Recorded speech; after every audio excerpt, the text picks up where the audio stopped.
तो बच्चों आज के लिए जो आपका टॉपिक है वो लगातार मोनेरा चल रहा है, जैसा कि आप जान ही रहे हैं। और आज मोनेरा में बेटा हम आपको बताएंगे मॉर्फोलॉजी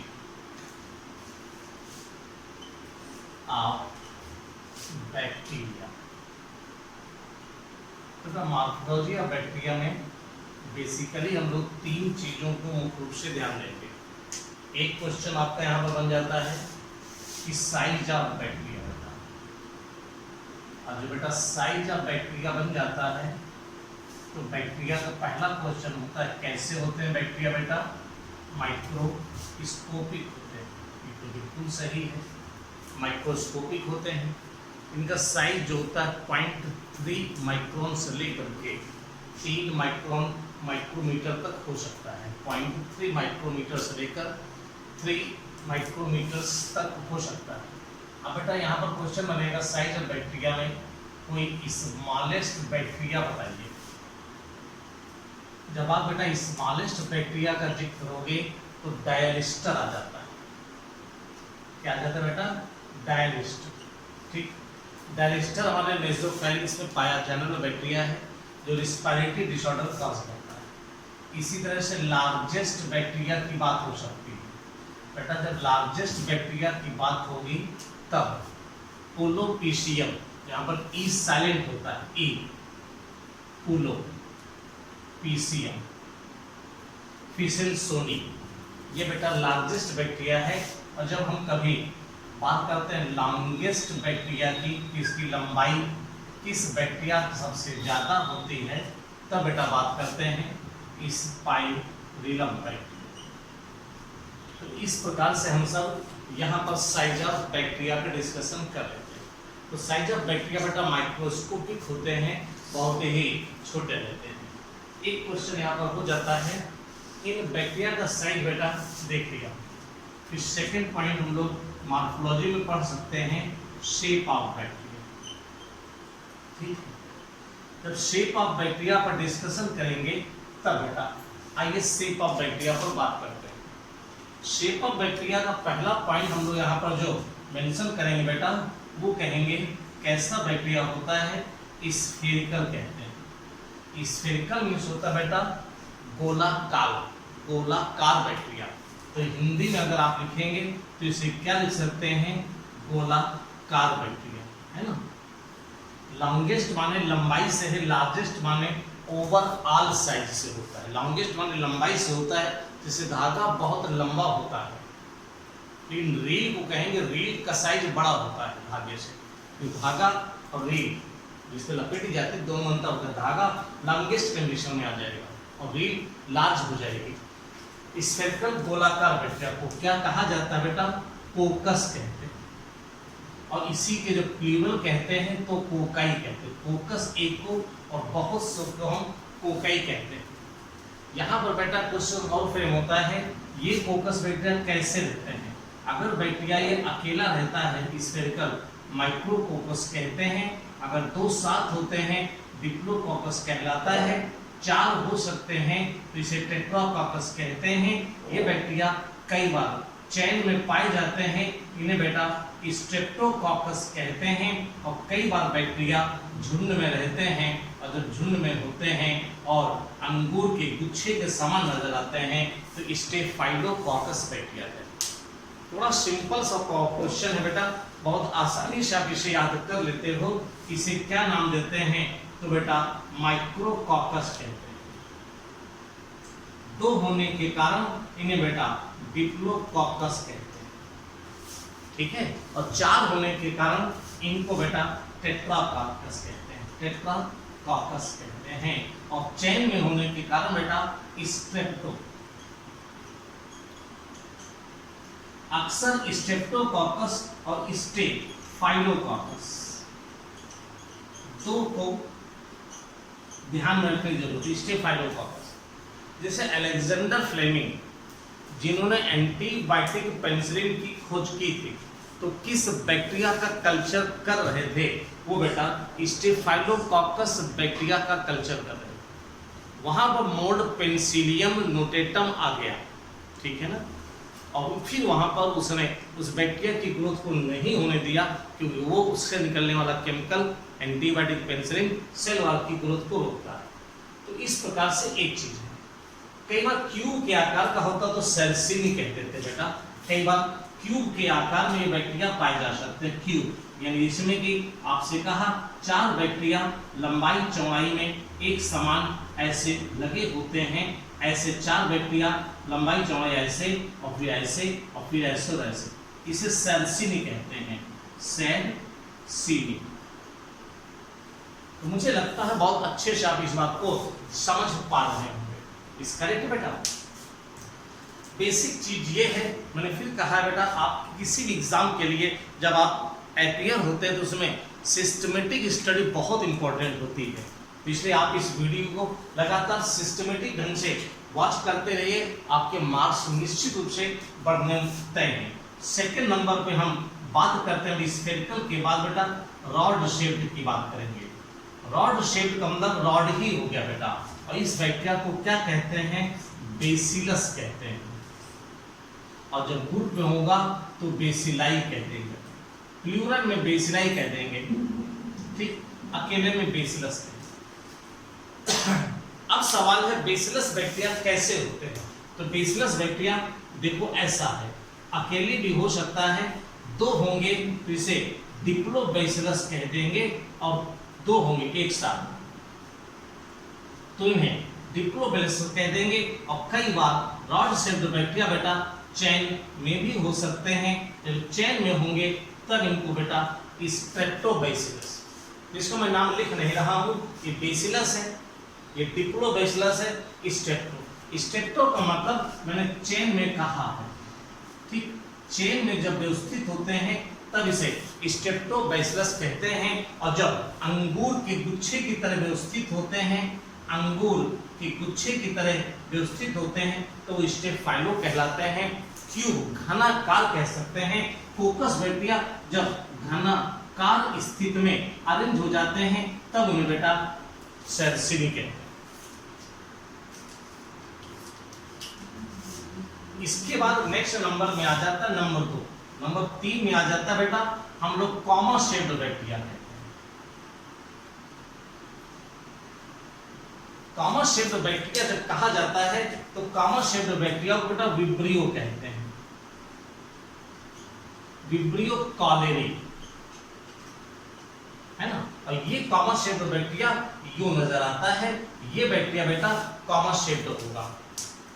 फिर चौथे नंबर का जो स्पेशल बैक्टीरिया है जिसे आप स्पाइरल बैक्टीरिया कहते हैं। स्पाइरल मतलब होता है सर्पिलाकार, कैसा बेटा? सर्पिलाकार बैक्टीरिया होता है। इसे जब बायोलॉजी के टर्म में बोलेंगे तो स्पाइरिलम बोला जाएगा बेटा, और इसका शेप यूं होता है। यही बैक्टीरिया लॉन्गेस्ट होते हैं स्पाइरिलम वाले, क्योंकि ये लंबाई उनकी ज्यादा हो जाती है। हम एक बैक्टीरिया का और जिक्र यहाँ पर करेंगे। एक बैक्टीरिया हम यहाँ पर स्पेशली लिखेंगे स्पाइरोकीट। अब देखिए स्पाइरोकीट और स्पाइरुला में डिफरेंस है। ऐसे लहरदार होगा तो स्पाइरल कहलाएगा, लेकिन अगर बेटा बैक्टीरिया इस प्रकार से अरेंज होगा जैसे कि स्क्रू की तरह लगा होगा तो ये बैक्टीरिया स्पाइरोकीट कहलाएगा। तो बहुत हाईली क्वाइल्ड बैक्टीरिया बोला जाएगा तो स्पाइरोकीट की कंडीशन में आ जाएगा। हाईली क्वाइल्ड होगा बेटा तो क्या कहलाएगा? स्पाइरोकीट। एक बैक्टीरिया नंबर 6 का डिस्कशन मैं करूंगा। नंबर 6 पर मैं लिखने जा रहा हूं एक्टिनोमाइसीट्स बैक्टीरिया होते हैं। अब आप कहो बेटा एक्टिनोमाइसीट्स, बहुत लहजे से ये इंपॉर्टेंट है। एक्टिनोमाइसीट्स बैक्टीरिया जब भी कहा जाता है तो बहुत महत्वपूर्ण पॉइंट्स हैं एक्टिनोमाइसीट्स। कम से कम 4 से 5 क्वेश्चंस इसमें बनते हैं। किसी भी किताब ऑब्जेक्टिव उठाकर देख लीजिए एक्टिनोमाइसीट्स पर किस बेहतर तरह से क्वेश्चन है। फिलामेंटस बैक्टीरिया अगर होगा, फिलामेंट तंतु में फिलामेंटस बैक्टीरिया होगा तब उसे कहेंगे एक्टिनोमाइसीट्स। ये फिलामेंटस बैक्टीरिया बेटा कैसे नजर आते हैं ये देखो, ये फिलामेंटस बैक्टीरिया हैं। इवन ये ब्रांड भी एक ही सेल का बना हुआ, और ये फंगस की हाइफी की तरह नजर आता है बेटा। इन्हें फिलामेंटस बैक्टीरिया का एक क्वेश्चन और कह देते हैं, इन्हें बेटा रे फंजाई कहते हैं। बहुत सा क्वेश्चन ध्यान रखना, रे फंजाई किन्हें कहा? रे फंजाई नहीं, फॉल्स फंगस, ये बैक्टीरिया है। फिलामेंटस बैक्टीरिया को बेटा हम लोग एक्टिनोमाइसीट्स कहते हैं। इन्हें कॉमनली बेटा रे फंजाई के नाम से जाना जाता है, एक्टिनोमाइसीट। अब इसका एक एग्जांपल जरूर याद रखना, दो एग्जांपल मैं यहाँ एग्जांपल बता रहा हूँ। स्ट्रेप्टोमाइसिस, माइसिस शब्द है, माइसिस बेटा वर्ड एक्चुअली फंगस के लिखा जाता है। स्ट्रेप्टोमाइसिस, यहाँ स्ट्रेप्टोकोकस है, स्ट्रेप्टोमाइसिस फिलामेंटस अपने आप दिख रहा है। शब्दों को देखिएगा, मैंने एग्जांपल लिखा है स्ट्रेप्टोमाइसिस जो ग्रुप है बेटा, स्ट्रेप्टोमाइसिस जिसे मैंने कहा है, ध्यान से देखना बेटा, स्ट्रेप्टोमाइसिस, स्ट्रेप्टोमाइसिस मैंने बोला है, माइसिस माने होता फंजाई, स्ट्रेप्टो, स्ट्रेप्टो तो बैक्टीरिया से लिया है, कोकस माने बेटा है ना तो स्फेरिकल लिखा गया है, माइसिस या फंगस फिलामेंटस। स्ट्रेप्टोमाइसिस बैक्टीरिया किस ग्रुप के हैं? एक्टिनोमाइसिस रे फंजाई कहते हैं। और दूसरा ट्यूबरकुलोसिस काज करने वाला माइकोबैक्टीरियम, ट्यूबरकुलोसिस जो बैक्टीरिया है वो भी फिलामेंटस होता है। तो यहाँ पर बेटा मैंने मॉर्फोलॉजी ऑफ बैक्टीरिया में दो बातों का जिक्र किया। नंबर एक जिक्र किया साइज ऑफ बैक्टीरिया, जो आपको याद करना है। फिर से मैं आपको दोहरा देता हूं क्योंकि आपको दोहराना बहुत जरूरी है। स्मॉलेस्ट बैक्टीरिया कौन सा है? तो हमने क्या जिक्र किया बेटा, डायलिस्टर बैक्टीरिया यहाँ पर कैसा है? स्मॉलेस्ट। और उसी तरह से फिलोपीशियम कैसा है? लार्जेस्ट बैक्टीरिया है। जबकि स्पाइरलम किस प्रकार का बैक्टीरिया है? लॉन्गेस्ट। यहाँ पर बेटा कोकस बैक्टीरिया कैसे होते हैं? तो गोलाकार होते हैं, स्फेरिकल होते हैं। बेसिलस बैक्टीरिया कैसे होते हैं? रॉड शेप्ड होते हैं। वाइब्रियो बैक्टीरिया कैसे होते हैं? तो कॉमन शेप्ड होते हैं। स्पाइरल बैक्टीरिया कैसे होते हैं? सर्पिलाकार होते हैं। कार्क स्क्रू की तरह है। जब हाईली क्वाइल्ड हो, टेलीफोन का वायर जो पहले आता था बेटा, तो ये कहलाते हैं स्पाइरल। फिलामेंटस बैक्टीरिया बेटा क्या कहलाते हैं? फिलामेंटस बैक्टीरिया को बेटा रे फंजाई कहते हैं। ये एक्टिनोमाइसिट्स हैं। ये बेटा बहुत इंपॉर्टेंट क्वेश्चंस हमारे मॉर्फोलॉजी के पॉइंट ऑफ व्यू से बनते हैं। जितने भी बच्चे हैं सिस्टमेटिक पढ़िए, इट्स टेक टाइम, इसमें समय जरूर लगेगा। इन एक सिस्टमेटिक क्लास आपके लिए इंपॉर्टेंट हो जाती है कि मैं किस प्रकार से रीड कर रहा हूँ। तो आपको ये वॉच करना चाहिए, वीडियो शेयर करना चाहिए अपने दोस्तों के साथ, और शेयर करने के साथ साथ सब्सक्राइब भी करें और बेल आइकन की बटन दबा करके आप नोटिफिकेशन भी प्राप्त करें। हर दिन प्रत्येक दिन बेटा आपको 11 बजे इसका प्रीमियर मिलता है। हर दिन आपको 11 बजे सुबह प्रीमियर इसका मिलेगा। 11 बजे आप देखिए, उस समय आप चैटिंग में कोई क्वेश्चन अगर उस पर्टिकुलर टॉपिक पर उस दिन पर्टिकुलर टॉपिक पूछना चाहते हैं तो यू कैन आस्क, ठीक है ना। इस प्रकार से प्रीमियर हमारा 11 बजे लगा हुआ होता है आपकी इस क्लास का। तो मॉर्फोलॉजी ऑफ बैक्टीरिया में दो बातें हमने बताई। तीसरा पार्ट बेटा स्ट्रक्चर ऑफ बैक्टीरिया का है, वो जो इस प्रकार से होगा। ओके बेटा, मॉर्फोलॉजी में साइज और शेप के बाद जो तीसरा पार्ट होता है स्ट्रक्चर। अब हम लोग आपको जो बताने चल रहे हैं वो स्ट्रक्चर ऑफ बैक्टीरिया है। स्ट्रक्चर ऑफ बैक्टीरिया में 8 से 10 पॉइंट हैं जिनको डिटेल से हम लोग किस प्रकार से पढ़ेंगे उनको जरा आपको वॉच करना है और देखना है। सबसे पहले मैं एक बैक्टीरिया का एक सिंबॉलिक फिगर देना चाहता हूँ। मान लिया ये बैक्टीरिया करेक्ट है, तो बैक्टीरिया को जो सबसे पहले मैं पढ़ना चाहता हूँ वो है बेटा covering, envelope, envelope of bacteria. Actually envelope bacteria में 3 लेयर का जिक्र कहा जाता है। सबसे पहले जो आउटर लेयर है जिसका हम लोग जिक्र करते हैं कि बैक्टीरिया में चारों ओर पाई जाती है, जिसको मैं लगातार बनाता जा रहा हूँ। इसको ध्यान से देखिएगा, मैं लगातार बना रहा हूँ। और इसका जिक्र जो है सबसे बाहर प्रेजेंट है। इस इनवेलप को क्या कहा जाता है, ये अगर आपके सामने क्वेश्चन आ जाए तो इसमें हम लोग पहला पॉइंट कहेंगे कि इस इनवेलप में क्या प्रेजेंट होता है। इसे बेटा ग्लाइकोकैलिक्स कहते हैं। म्यूसिलेजस मटेरियल होता है, ग्लाइकोकैलिक्स कहते हैं। म्यूसिलेजस मटेरियल होता है जो 2 तरह का होता है। ये स्लाइम लेयर कहला सकता है, ये स्लाइम लेयर कहलाता है जब ये लूज अरेंज होता है बेटा और टफ अगर होता है तो इसी को हम लोग कैप्सूल कहते हैं।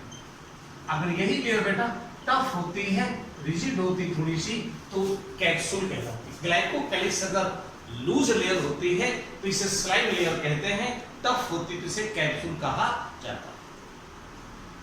2 पॉइंट कैप्सुलेटेड बैक्टीरिया हम लोग पढ़ते हैं, नॉन कैप्सुलेटेड। उस जगह कैप्सुलेटेड बैक्टीरिया जिनमें कैप्सूल प्रेजेंट होता है उन बैक्टीरिया को हम पैथोजेनिक कहते हैं। जिनमें कैप्सूल नहीं होता है बेटा उनको नॉन पैथोजेनिक कहते हैं। एक स्टेटमेंट वहां पर और बढ़ सकता है कि capsulated bacteria are the pathogenic और non capsulated bacteria non pathogenic. तो एक प्रकार से ये कैसे बैक्टीरिया हो जाएंगे, पैथोजेनिक बेटा हो जाएंगे, रोग कॉज करेंगे, और जो विदाउट कैप्सूल होंगे वो रोग कॉज नहीं करेंगे, तो नॉन कैप्सुलेट कहलाएंगे। उसमें स्लाइम लेयर पाई जाती है।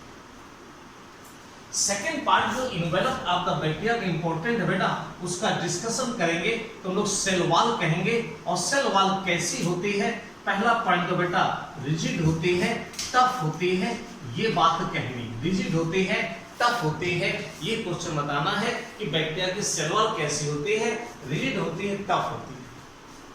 और दूसरा जो सबसे इंपॉर्टेंट पॉइंट है कि बैक्टीरिया की सेल वॉल जो होती है किसकी बनी होती है, तो शब्द होता है, इसे कहते हैं पेप्टिडोग्लाइकन की बनी होती है। शब्द देखिए पेप्टिडोग्लाइकन की बनी होती है।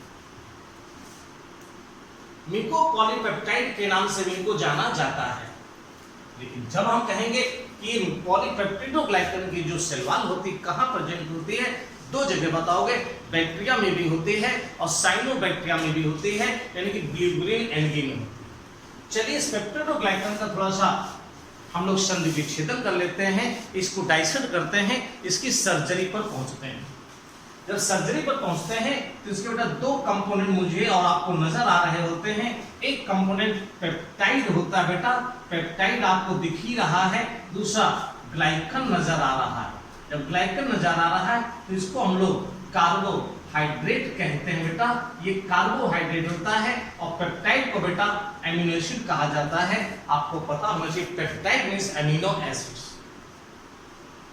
पेप्टाइड मींस बेटा एमिनो एसिड। अब सवाल है कि ग्लाइकन और एमिनो एसिड का अरेंजमेंट यहाँ पर कैसे होता है, तो बेटा हम यहाँ पर कहेंगे यहाँ पर जो एमिनो एसिड्स होती हैं वो 4 प्रकार के एमिनो एसिड्स होती हैं।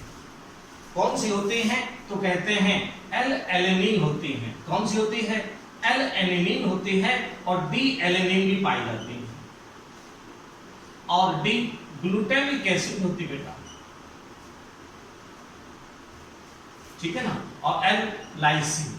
यानी कितने प्रकार की एमिनो एसिड्स होते हैं, 4 प्रकार के एमिनो एसिड होते हैं इसमें, 4 काइंड्स ऑफ एमिनो एसिड।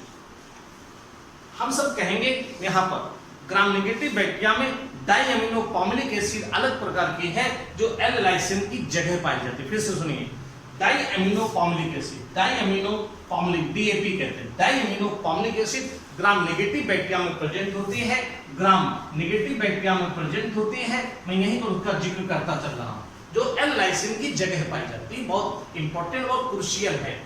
आप ध्यान से सुनिएगा, एक एक लाइन, एक एक क्वेश्चन आपकी सारी किताबों में मिलता नजर आएगा। आप किसी भी किताब के क्वेश्चन को सॉल्व करोगे आपको सब। मैं पहले बता रहा हूं, मैं MP कौशिक, रमेश गुप्ता, वशिष्ठ, कोटपाल के साथ साथ NCERT का बिल्कुल जखीरा है यहाँ पर।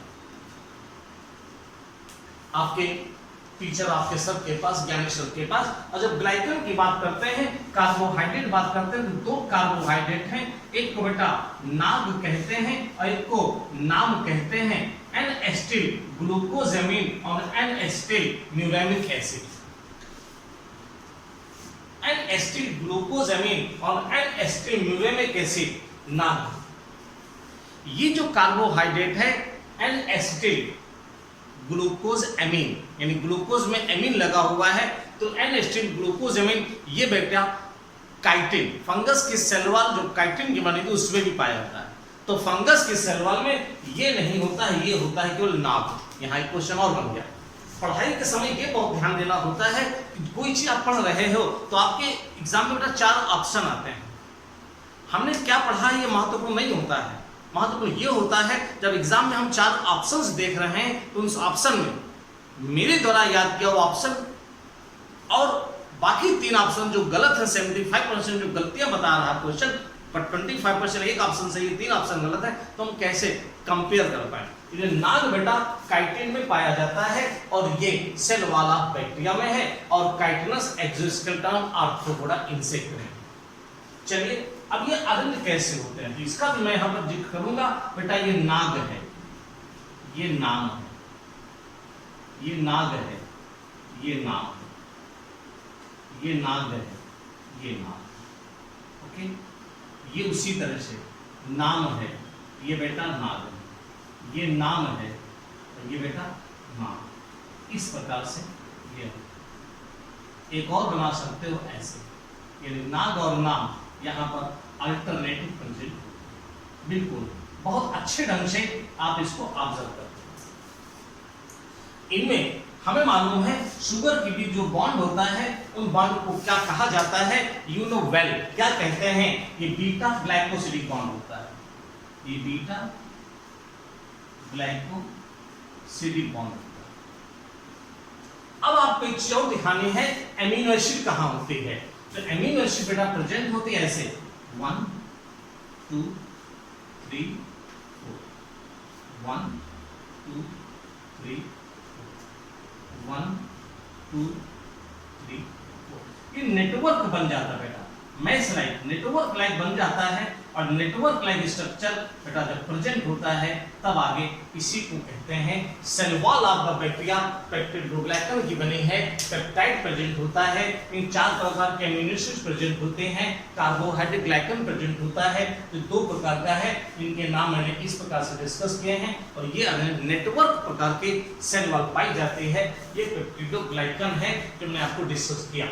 तो जो बैक्टीरिया में इन्वेलप होता है बेटा, इन्वेलप में 3 लेयर होते हैं, एक ग्लाइकोकैलिक्स स्लाइम लेयर को बताया, कैप्सूल को बताया और उसके बाद सेल वॉल भी डिस्कस किया बेटा, बहुत अच्छे ढंग से आपने सेल वॉल पढ़ा।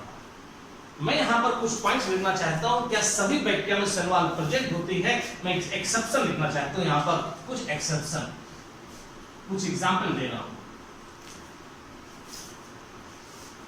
Mycoplasma is bacteria without cell wall, ध्यान कर लेना।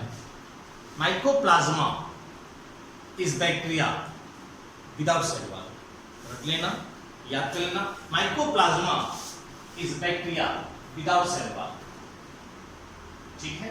तो बैक्टीरिया विदाउट सेल वॉल होता है, उसे माइकोप्लाज्मा कहते हैं। तो क्या कोई ऐसा बैक्टीरिया भी होता है जिसमें सेलुलोज पाया जाता है, तो हम सब कहेंगे Acetobacter, Acetobacter xylinum is bacteria with cellulose. तो क्या ऐसा बैक्टीरिया भी कोई है जिसकी सेल वॉल में सेलुलोज प्रेजेंट होता है, एसिटोबैक्टर जाइलिनम। तो देखिए बैक्टीरिया में जो सेल वॉल होती है पेप्टिडोग्लाइकन की होती है, माइकोप्लाज्मा में सेल वॉल नहीं होती है, एसिटोबैक्टर जाइलिनम में सेलुलोज की सेल वॉल होती है। एक और एक्सेप्शन देंगे कि माइकोबैक्टीरियम ट्यूबरकुलोसिस, देख रहे हैं, माइकोबैक्टीरियम ट्यूबरकुलोसिस एक बैक्टीरिया है। तीसरा एग्जांपल दे रहे हैं, एक्सेप्शन बेटा, ये एक्सेप्शन तो महत्वपूर्ण होते हैं, जिसमें माइकोलिक एसिड होती है। अब mycolic acid long chain fatty acid, mycolic acid long chain fatty acid बेटा, mycolic acid long chain fatty acid है। बहुत महत्वपूर्ण क्वेश्चंस हैं आपके पॉइंट ऑफ व्यू से। एग्जांपल जो मैंने दिए हैं, एक्सेप्शन दिए हैं सेल वॉल के अपवाद के तौर पर। इसलिए सेल वॉल एक बहुत इंपॉर्टेंट पार्ट है, इंपॉर्टेंट फैक्टर है बैक्टीरिया की मॉर्फोलॉजी में, स्ट्रक्चर में। ओके बेटा, अब तीसरा पार्ट पढ़ते हैं कि बैक्टीरिया में और क्या प्रेजेंट होता है। बैक्टीरिया में तीसरी लेयर जो होती है, थर्ड लेयर, थर्ड की बात करेंगे, वो कौन सी होती है, ये अंदर है, इसे सेल मेम्ब्रेन कहते हैं। बेटा यानी सेल मेम्ब्रेन तीसरा स्ट्रक्चर होता है।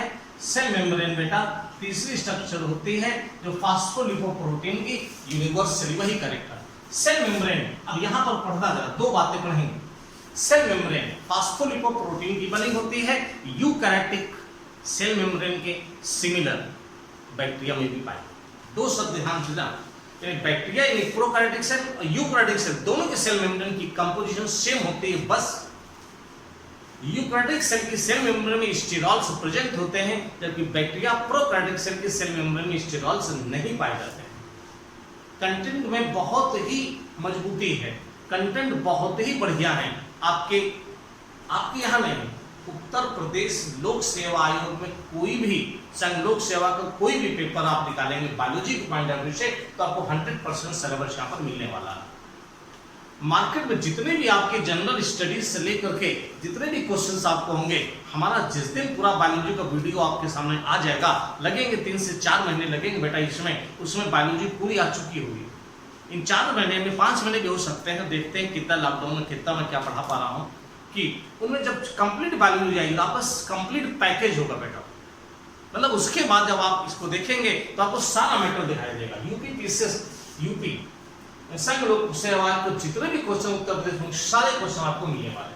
तो सेल मेम्ब्रेन का पहला क्वेश्चन मैंने बोला बेटा, सेल मेम्ब्रेन प्रोकैरियोट यूकैरियोट में सिमिलर होती है, कंपेयर देखना, बट एक डिफरेंस होता है कि प्रोकैरियोटिक की सेल मेम्ब्रेन में स्टेरॉल्स नहीं प्रेजेंट होते। एक क्वेश्चन और बताएंगे बेटा, सेल मेम्ब्रेन सेलेक्टिव परमेबल होती है, वो चाहे बैक्टीरिया में हो चाहे सेलेक्टिव परमेबल हो। चलिए मैंने सबसे पहले जो पॉइंट बताया डिस्कस किया वो बेटा क्या था, इनवेलप ऑफ द बैक्टीरिया। मैंने इनवेलप की बात किया बेटा, इनवेलप ऑफ बैक्टीरिया और बैक्टीरिया में मैंने 3 लेयर बनाई है, 3 लेयर कहा है और 3 लेयर के आपको नाम अच्छे से नजर आ रहे हैं, आपको दिख रहे हैं। अब हम आपको नंबर दूसरा लिखने जा रहे हैं कि मैं और क्या पढ़ाऊंगा, तो अब नंबर बी में लिखने जा रहा हूं, मैं पढ़ाने जा रहा हूं मीजोसोम। मीजोसोम सेल बैक्टीरिया का बहुत ही धड़कन है, बिल्कुल एक प्रकार से, यानी इसके क्वेश्चंस अगर बैक्टीरिया में ना हो तो सब बेकार। मीजोसोम क्या है, बहुत ज्यादा टफ वर्क नहीं है। सेल मेम्ब्रेन जब बेटा फोल्ड कर जाती है, वेस्कल की तरह, लैमेली की तरह किसी भी प्रकार से फोल्ड कर जाती है, तब इसे मीजोसोम कहते हैं। Folding of the cell membrane, infolding को आउट नहीं, infolding of the cell membrane को मीजोसोम्स आप कहने वाले। Infolding of the cell membrane को आप मीजोसोम्स कहोगे। तो सेल मेम्ब्रेन और मीजोसोम की कंपोजिशन में कोई डिफरेंस नहीं है। इस मीजोसोम सरफेस एरिया बढ़ाती है, 4 से 5 पॉइंट याद रखते हैं, सरफेस एरिया बढ़ाती है। ये जो ऑक्सीडेटिव एंजाइम्स होते हैं बेटा एरोबिक रिस्पिरेशन में ईटीएस में हेल्प करते हैं। और जब यही काम बेटा माइटोकॉन्ड्रिया करता है, आप यूकैरियोटिक सेल, इसने माइटोकॉन्ड्रिया को एनालॉगस ऑर्गन कहते हैं इस मीजोसोम का, जो उनको फंक्शन सेम हो जाते हैं। क्रिस्टी पर भी वही चीज पाई जाती है, एंजाइम्स पाए जाते हैं, inner membrane surface of the mitochondria. इसके अलावा बेटा मीजोसोम मैं यहां लिखूंगा नहीं क्योंकि स्पेस की बात है। सेल वॉल फॉर्मेशन में हेल्प करता है, सेप्टा फॉर्मेशन में हेल्प करता है, डीएनए के रेप्लिकेशन और डीएनए के सेल डिवीजन के समय डिस्ट्रीब्यूशन में हेल्प करता है। सेप्टा फॉर्मेशन में हेल्प करता है, सेल वॉल फॉर्मेशन में हेल्प करता है, डीएनए के रेप्लिकेशन में और बाइनरी फ्यूजन में डीएनए के डिस्ट्रीब्यूशन में इंटरैक्टर सेल में हेल्प करता है। मीजोसोम के बाद बेटा जब अगला आर्टिकल मैं बताऊंगा वो क्या होगा, नंबर सी में लिखने जा रहा हूं। ब्लैक सेल्स का नाम हम लिखेंगे और वो क्या होंगी, इसका फिगर मैं ग्रीन से बना रहा हूं। ऐसे देखो बेटा, ये स्ट्रक्चर आया और ये स्ट्रक्चर बेटा बाहर फोल्ड कर गया, या इस प्रकार से स्ट्रक्चर मिल गया। ये बेटा एक्सटेंशन बाहर की ओर है। कहां है बेटा, ये बाहर की ओर एक्सटेंशन मुझे नजर आ रहा है। अब कैसे हैं, इन्हें बेटा सेक्स पिलाई कहते हैं और इनको बेटा हम फिम्बरी कहते हैं। करेक्ट। अब डिफरेंस क्या है सेक्स पिलाई और फिम्बरी में? बेटा सेक्स पिलाई है, सेक्स पिलाई सेल में एक होता है, ये मेनी होते हैं, पहला पॉइंट। दूसरा पॉइंट, ये जो होते हैं ट्यूब्यूलर होते हैं बेटा, ट्यूब्यूलर, अंदर स्पेस होता है, ट्यूबुलाइज। इसका डीएनए, इस सेल का डीएनए दूसरी सेल में इसके द्वारा जाता है। ये सेक्स प्लाई हेल्प करते हैं during the conjugation, transfer of DNA from one bacteria to other bacteria. एक बैक्टीरिया से दूसरे बैक्टीरिया में डीएनए के ट्रांसफर में हेल्प करते हैं, ट्रांसफर में बेटा हेल्प करते हैं। और ये बेटा ब्रशल लाइक होते हैं, ब्रशल लाइक। ब्रशल लाइक का मतलब हो गया बेटा जैसे हेयर लाइक, धागे सदृश होते हैं, और इनका काम होता है अटैचमेंट में, इनका काम होता है जेनेटिक मटेरियल के ट्रांसफर में। अब सुनो, आपकी होस्ट के अंदर जो बैक्टीरिया, इंटेस्टाइन में जो बैक्टीरिया है, वो इनके द्वारा बेटा अटैच है। पानी में जो बैक्टीरिया पाया जा रहा है, चट्टानों पर जो झुका हुआ है, नहीं तो पानी से बह जाए, तो बेटा इन फिमरी के कारण अटैच होता है। तो सेक्स प्लाई और फिमरी किसी भी प्रकार से मोटेलिटी में हेल्प नहीं करते हैं कि लोकोमोशन हो रहा है स्केल से, वो नहीं है। ये बेटा नंबर 3 हो गया। तो मैंने बेटा सेल एनवेलप को डिस्कस किया, मैंने बेटा मेसोसोम को बहुत ढंग से डिस्कस किया, मैंने बेटा सेक्स प्लाई को बताया, और सेक्स प्लाई के साथ साथ फिमरी को भी डिस्कस किया और फिमरी को भी बताया। इसके बाद जो बेटा मैं चौथा पॉइंट आपको यहाँ डिस्कस करने जा रहा हूँ 4th नंबर में, जिसको मैं यहाँ बताऊंगा ABCD कहूंगा, और मैं फ्लैजेला की बात कहूंगा। फ्लैजेला, फ्लैजेला बेटा, अब फ्लैजेला जो होते हैं बैक्टीरिया में कैसे प्रेजेंट होते हैं, तो फ्लैजेला में एक बेसल बॉडी होती है, हुक होता है, और ये बाहर की ओर लंबा सा फिलामेंट होता है। इस स्ट्रक्चर को फ्लैजेला कहते हैं। फ्लैजेला बेटा मोटिलिटी में हेल्प करता है। फ्लैजेला की संख्या अलग हो सकती है, उस पर एक क्वेश्चन लोग अलग डिस्कस करेंगे, बताएंगे। बट फ्लैजेला का पहला काम है फ्लैजेलिन प्रोटीन के बने हैं। किसके बने बेटा? फ्लैजेलिन प्रोटीन के बने हैं।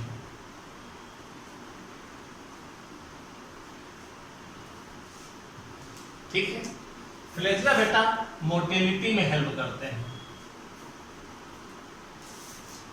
फ्लैजेला बेटा मोटिलिटी में, जो फ्लैजेला बॉडी पर रोटेट करते हैं, रोटेशन मूवमेंट होता है इनका बेटा। फ्लैजेला के 3 पार्ट होते हैं, बेसल बॉडी होता है, हुक होता है, filament. Basal body, hook, filament. Filament इसका लॉन्गेस्ट पार्ट होता है। फिलामेंट इसका कैसा पार्ट होता है? लॉन्गेस्ट पार्ट होता है। अब क्वेश्चन आता है कि कोकस प्रकार के बैक्टीरिया में फ्लैजेला नहीं होता कभी। अब क्वेश्चन अगर ये कहा जाए कि फ्लैजेला की बेसिस पर जो मोटिलिटी होती है कितने प्रकार की हो सकती है, तो शायद हम लोग इस प्रकार से डिस्कस करें। तो ये बैक्टीरिया है, ये कहलाएगा एट्राइकस, मतलब नो फ्लैजेला। लेकिन अगर बैक्टीरिया को ऐसा बना दिया जाए और उसमें एक फ्लैजेला दे दिया जाए, तब इसे बेटा मोनोट्राइकस कहेंगे। Bacteria with 1 flagella is called monotrichous. Bacteria with 1 flagella is called monotrichous. Bacteria जिसमें एक फ्लैजेला होगा उसे हम मोनोट्राइकस कहेंगे बेटा। अब क्वेश्चन देखा, यहां पर बड़ा कंफ्यूजन सा रहता है। बैक्टीरिया में जब एक ही और एक से ज्यादा फ्लैजेला हो, जिसे हम लोग कई बार सिफेलोट्राइकस कहते हैं। सिफेलो माने हेड होता है, बैक्टीरिया में एक और ज्यादा फ्लैजेला दिखाई दे, हेड। सिफेलो माने हेड, सिर। ठीक, इसे लोफोट्राइकस भी कह देते हैं। अगर दोनों तरफ फ्लैजेला हो तो इसे एम्फीट्राइकस कहते हैं। और बेटा जब चारों ओर फ्लैजेला प्रेजेंट हो उसे पेरिट्राइकस कहते हैं।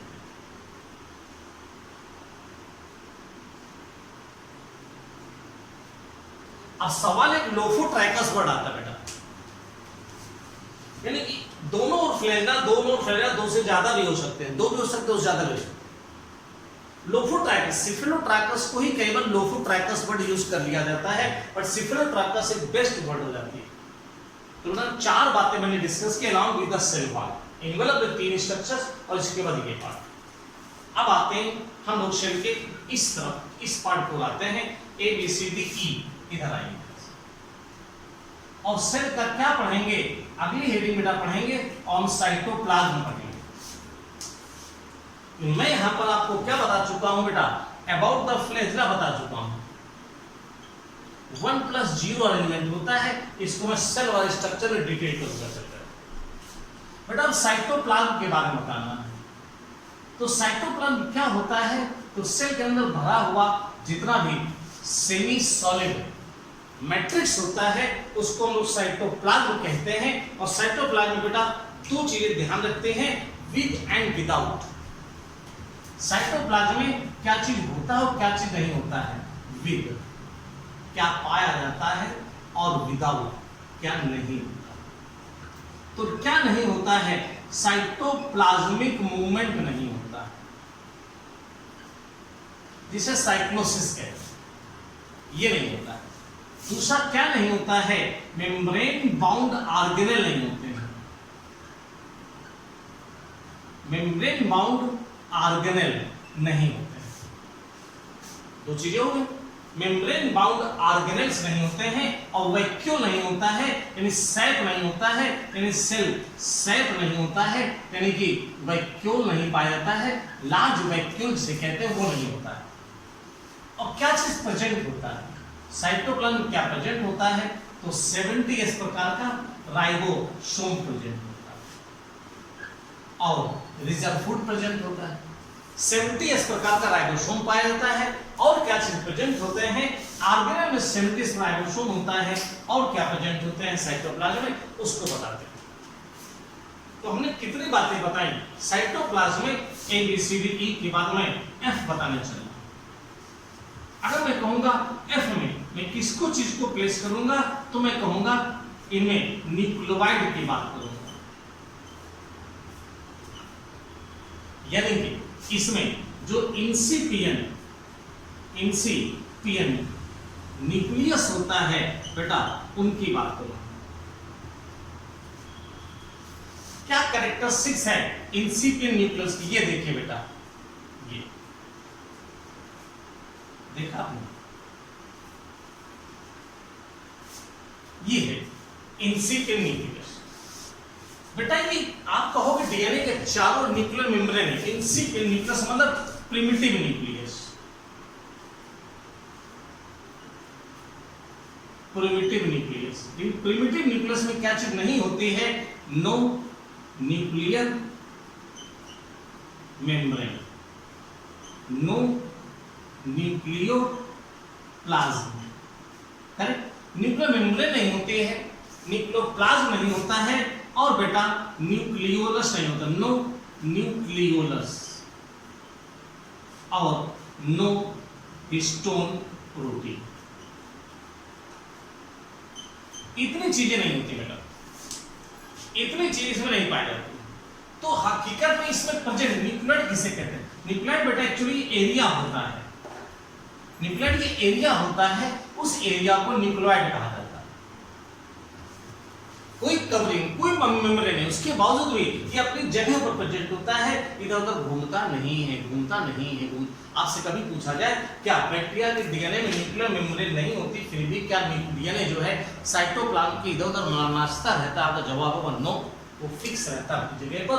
उस एरिया को न्यूक्लियोइड कहा जाता है, उस एरिया को बेटा न्यूक्लियोइड कहते हैं। बहुत इंपॉर्टेंट क्वेश्चन है, उस एरिया को न्यूक्लियोइड कहते हैं, तो उस एरिया को क्या कहते हैं, न्यूक्लियोइड। चलिए आगे क्वेश्चन मैं कहूंगा बेटा, इस न्यूक्लियोइड को हम लोग जीनोफोर भी कह देते हैं, जीनोफोर भी कहते हैं। तो न्यूक्लियोइड कहें या जीनोफोर कहें या इंसिपिएंट न्यूक्लियस कहें, और होता क्या इसमें बेटा, डीएनए होता है, और डीएनए जो होता है उसका कैरेक्टर आपको बताना होता है। डीएनए के कुछ कैरेक्टर हैं, पहली चीज डबल स्ट्रैंडेड डीएनए होता है,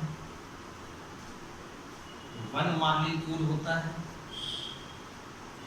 सर्कुलर होता है और विदाउट स्ट्रॉन्ग। ये जो चीज है बेटा यहां पाई, ये हम लोग विद में बोल रहे हैं, विद में न्यूक्लियोइड आ जाता है, ठीक है।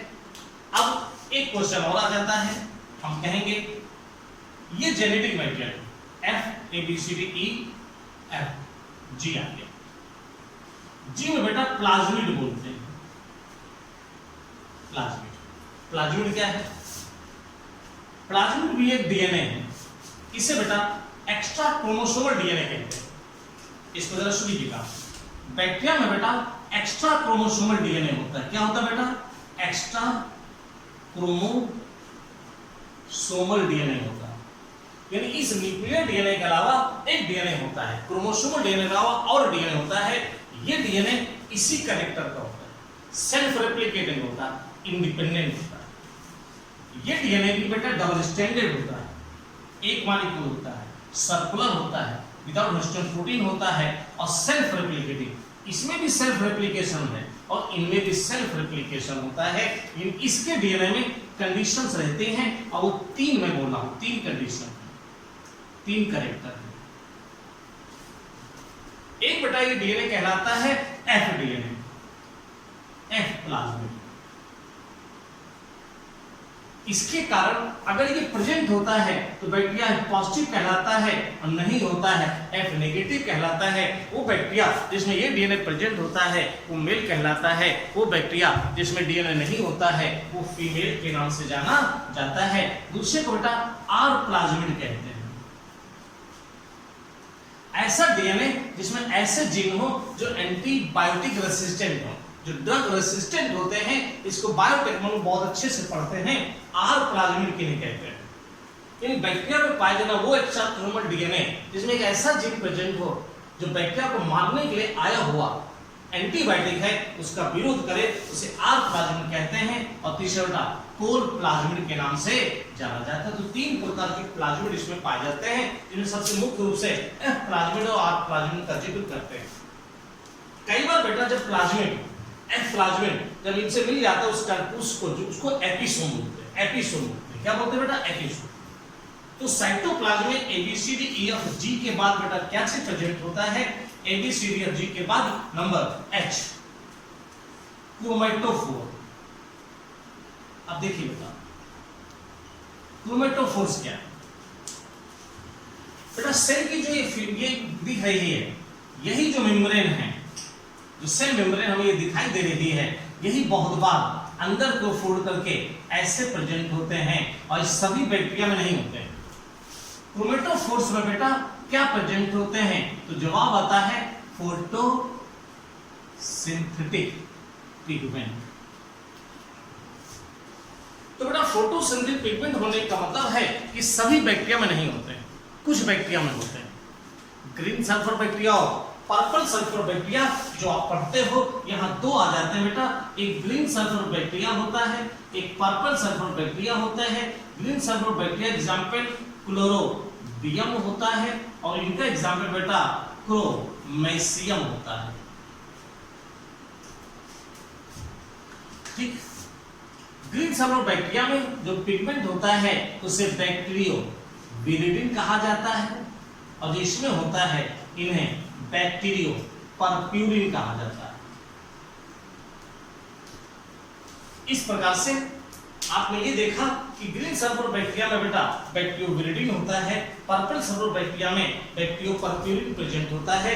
ये अब इसी बेसिस पर बेटा जिन बैक्टीरिया में ये होते हैं वो फोटोसिंथेटिक होते हैं, लाइट की वजह से फूड बना लेते हैं, और फूड बनाने के साथ साथ बेटा ये फिर गैस बनाते हैं और इन्हें गैस वैक्यूल कहते हैं। यानी सेल में एक स्ट्रक्चर और हो गया ABCDEFGH के बाद I का मतलब है गैस वैक्यूल। जब कभी क्वेश्चन ये पूछा जाए कि बैक्टीरिया में साइटोवैक्यूल होता है या गैस वैक्यूल होता है, तो अब गैस वैक्यूल ये सारे कंटेंट बेटा सेल के अंदर पाए जाते हैं। Cytoplasm is with 70S ribosome जो प्रोटीन सिंथेसिस का काम करेगा। न्यूक्लियोटाइड प्रेजेंट होता है, प्लाज्मिड प्रेजेंट होता है, क्रोमेटोफोर प्रेजेंट होते हैं। गैस वैक्यूल किनमें पाए जाते हैं? तो फोटोसिंथेटिक बैक्टीरिया में गैस वैक्यूल होते हैं। वो फोटोसिंथेटिक बैक्टीरिया कौन से होंगे? ये वाले होंगे, इनमें बेटा गैस वैक्यूल होंगे, ये निश्चित। अब बेटा एक बॉडी और है, एक क्वेश्चन में फूड रिजर्व करने वाले वैक्यूल्स इंक्लूजन बॉडीज कहते हैं। AIGHI आई के बाद क्या आता है? के IJK है ना, आई के बाद जे आता है ना। इंक्लूजन बॉडीज कहेंगे। ये लास्ट पॉइंट है बेटा, इस बैक्टीरिया इंक्लूजन बॉडी। क्वेश्चन जब कहा जाए इंक्लूजन बॉडीज इसमें पाए जाते हैं तो मैंने फिगर बना दी। इंक्लूजन बॉडी है रिजर्व रखते हैं, रिजर्व फूड होता रहता है इसमें। और वो किस फॉर्म में हो सकता है? वो बेटा ग्लाइकोजन ये फॉर्म हो सकता है, वो फॉस्फेट ग्रेन्यूल्स कहलाते हैं, ग्लाइकोजन ग्रेन्यूल्स कहलाते हैं, या ऑयल ग्रेन्यूल्स कहलाते हैं, फैट ग्रेन्यूल्स या ऑयल ग्रेन्यूल्स। तो इस प्रकार से बेटा इंक्लूजन बॉडी रिजर्व फूड रखते हैं बैक्टीरिया। मैंने आपको इतनी बातें डिस्कस की। न्यूक्लियोटाइड पर भी ढेर सारे क्वेश्चन बताए, प्लाज्मिड पर भी जिक्र किया, क्रोमेटोफोर्स भी बताया, गैस वैक्यूल का भी डिस्कशन किया, न्यूक्लियोटाइड के अंदर इंक्लूजन बॉडी का भी डिस्कशन किया। This is all about the structure of the bacteria. तो बैक्टीरिया के स्ट्रक्चर में इतनी चीजें पाई जाती हैं। और मान कर चलिए आपके एग्जाम में एक क्वेश्चन तो इसका हर बार आता है, हर वर्ष आता है, बहुत से क्वेश्चन। आप किसी भी ऑब्जेक्टिव किताब उठाइए, किसी भी लेवल पर, मेडिकल एंट्रेंस के लेवल पर उठाइए, हर लेवल पर आप अपने उठाइए, टीजीटी पीजीटी, इस फिगर से आपको ढेर सारे क्वेश्चंस मिलने हैं। बस धैर्य से इसको आपको वॉच करना है, वन बाय वन देखना है, सारे क्वेश्चन मिलेंगे। जहां कोई कंफ्यूजन हो आप हमारे फोन नंबर को जरूर याद करिए। मैं आपके साथ उपस्थित रहूंगा, आपके पास रहूंगा, आपकी सारी दुख तकलीफ कम से कम बायोलॉजी जैसे सब्जेक्ट में मैं उसके निराकरण की लगातार कोशिश करूंगा। 9918156156 ये मेरा नंबर है, इस पर आपसे बात हो जाएगी, आपके क्वेश्चन का निराकरण होगा। मुझे विश्वास है और विश्वास है और अधिक विश्वास है कि आप इस वीडियो को जो वॉच कर रहे होंगे, पूरा वीडियो देखिए, अच्छे से व्यू कीजिए, आराम से आधे घंटे बैठकर किनारे वॉच कीजिए, उसके बाद आप क्वेश्चन लगाइए।